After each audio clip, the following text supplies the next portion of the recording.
AI के बारे में हम शुरू से ही बात करते आए हैं, कैसे उसने हमारी काम की परिभाषा ही बदल दी, कैसे भारत जैसे देश के लिए जहां लेबर सस्ती है, एआई की शक्ति बहुत विनाशकारी साबित हो सकती है। Low end tech jobs, coding, call center AI पहले ही ले चुका है।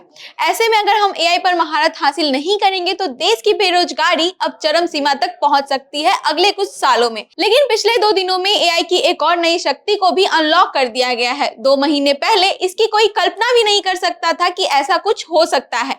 फरवरी के महीने में दुनिया के सामने एलन मस्क ने ग्रॉक 3 को पेश किया, जो ग्रॉक 2 से 10 गुना ज्यादा और शक्तिशाली था।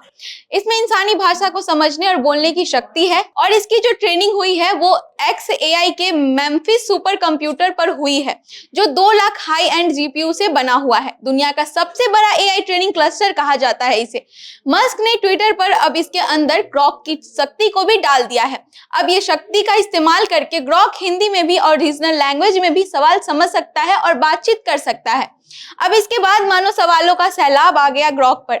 मोदी की डिग्री से लेकर स्नूपिंग केस से लेकर आरएसएस के स्वतंत्रता संग्राम में योगदान से लेकर राहुल गांधी का ट्रैक रिकॉर्ड, टीपू सुल्तान का सच, वो सारे मुद्दे जो दबे स्वर में जिनकी बात चल रही थी अब उन्हें खुले में पूछा जाने लगा है। जो सवाल मीडिया को सरकार से पूछना चाहिए था अब लोग ग्रॉक से पूछ रहे हैं। क्या ग्रॉक अब अपने आप में एक नया मीडिया बनकर सामने आएगा? हमारे देश में एक एआई एजेंट जिस पर लोग ज्यादा विश्वास करेंगे? क्या एक अकेला ग्रॉक सारी सरकारी प्रोपेगेंडा पर भारी पड़ेगा या ग्रॉक भी कहीं ना कहीं फेल हो जाएगा, क्योंकि इसका ज्ञान भी हमारी लिखी हुई सामग्री पर निर्भर होता है। जी हाँ, ग्रॉक ने बताया कि जब इससे कोई सवाल पूछता है तो उसे प्रोसेस करने के लिए ग्रॉक अपने ट्रेनिंग डाटा और रियल टाइम टूल्स का इस्तेमाल करता है। इसकी बेसिक ट्रेनिंग इंटरनेट के ढेर सारे डाटा पर हुई है, वेबसाइट, किताबें, आर्टिकल्स और एक्स पोस्ट वगैरह।